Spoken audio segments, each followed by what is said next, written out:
This wasn't a problem that could be fixed by updating a privacy setting, changing a strong password, or installing a complex firewall. The constant, insidious drain on financial resources that plagues so many otherwise smart, highly capable people isn't rooted in external fraud. The true cost of capital loss for millions globally isn't found in phishing scams or poor investments. It is found in the polite smile, the silent acceptance, and the reflexive, shameful avoidance of conflict. This is the polite trap, and it demands an invisible, never-ending tax on your prosperity. Imagine for a moment the world operating under a bizarre, silent game of exchange. Picture the small child who sets up a lemonade stand. They charge 50 cents. But now visualize that same dynamic applied to every interaction where money changes hands, except the roles are inverted. You are the customer, and the vendor is counting on your psychological reluctance to reclaim value. You hold the $5 bill, but the vendor, through aggressive upselling, passive-aggressive pressure, or sheer awkward longevity, subtly coaxes you into letting them keep the change on every interaction. They don't have to physically rob you. They just have to wait for your politeness reflex to kick in and seize the profit margin you were too uncomfortable to challenge. Think about standing in a queue at the door, but someone aggressively cuts in front. The mechanism that stops 90% of people from firmly saying, "Excuse me, I was next," is the exact same mechanism that costs them thousands of dollars a year. Most people, most of the time, choose discomfort avoidance, defaulting to the path of least social resistance. They trade tangible assets, time, money, opportunity, for intangible peace, the brief, hollow comfort of not having to make someone else feel awkward or disappointed. Consider the moment you receive an incorrect order at a restaurant. Perhaps you asked for plain pasta, but it arrives slathered in an unwanted sauce. The server is busy. You calculate the effort required to send it back, the possibility of eye rolls from the kitchen staff, the slight delay in your meal, and the minuscule chance of the server reacting negatively. You quietly eat the substandard meal, feeling slightly annoyed and deeply ashamed, swallowing the cost of the $15 dish along with the sauce you didn't want. That's $5 of lost pleasure, converted into $5 of avoided social friction. We move from the $15 incorrect meal to the $50 obligatory commitment. A friend asks you to join their multi-level marketing scheme or buy tickets to their terrible amateur play. Yet the pressure is applied. "It would mean so much to me," or "I really need the support." Your brain screams no, but your mouth automatically forms the word yes. You buy the ticket. Then the stakes rise again, profoundly affecting lifetime earnings. The most notorious venue for the polite trap is the salary negotiation. The HR representative offers you $75,000. You know, based on industry research and internal knowledge, that the role is budgeted for $85,000. The representative delivers the offer with a smile, a firm handshake, and an implicit, unspoken threat. This is final, and any questioning will label you as demanding or ungrateful.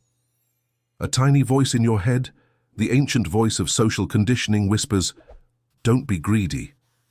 75,000 is good. Don't rock the boat. You panic. You mumble, "That sounds acceptable." You have just willingly forfeited $10,000, not just for this year, but likely every single year of your tenure, because every subsequent raise will be calculated as a percentage of that lower baseline.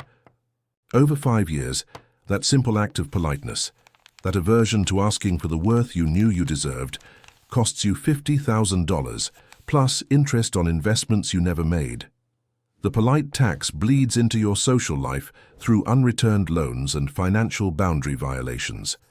They promise to pay it back next week. You know, intrinsically they won't. Saying no requires holding a firm boundary, risking a dramatic reaction, perhaps even hearing the accusation, "You never help me when I need it." So you hand over the $500, rationalizing it as a gift, hoping to avoid the inevitable confrontation. But the loss isn't just the money. The greater loss is the erosion of self-respect and the establishment of a pattern. You have taught this person that your boundaries are soft and easily breached through emotional appeals. The mechanism is simple. We prioritize the immediate emotional comfort of the other person over our long-term financial or psychological integrity. We are trained from childhood to equate assertiveness with aggression, negotiation with selfishness, and firm boundary setting with coldness.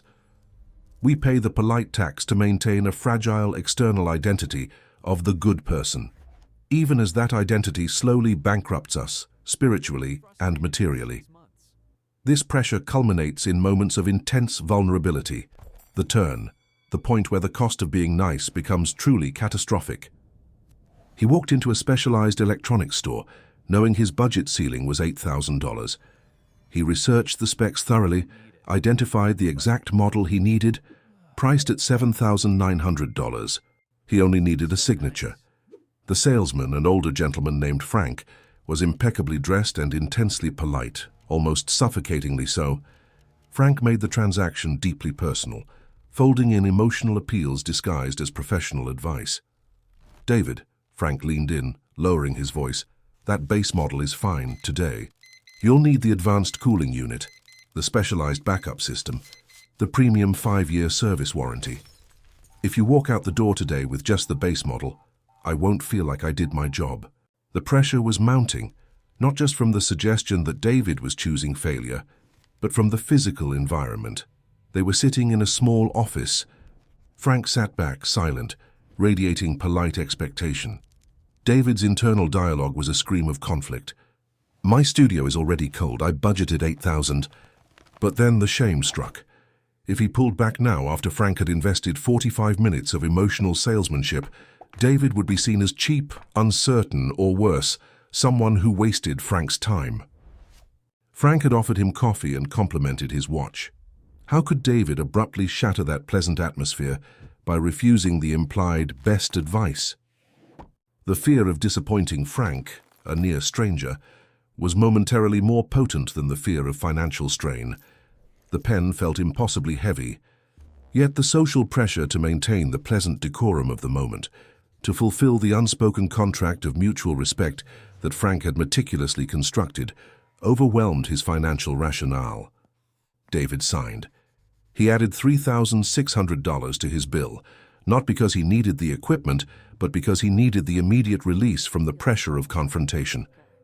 The consequences of this singular act were immediate and devastating, far beyond the dollar amount. The $3,600 he spent needlessly was the money he had earmarked for a crucial professional certification course, which would have increased his billable rate significantly. The risk escalated immediately. His emergency fund was gone.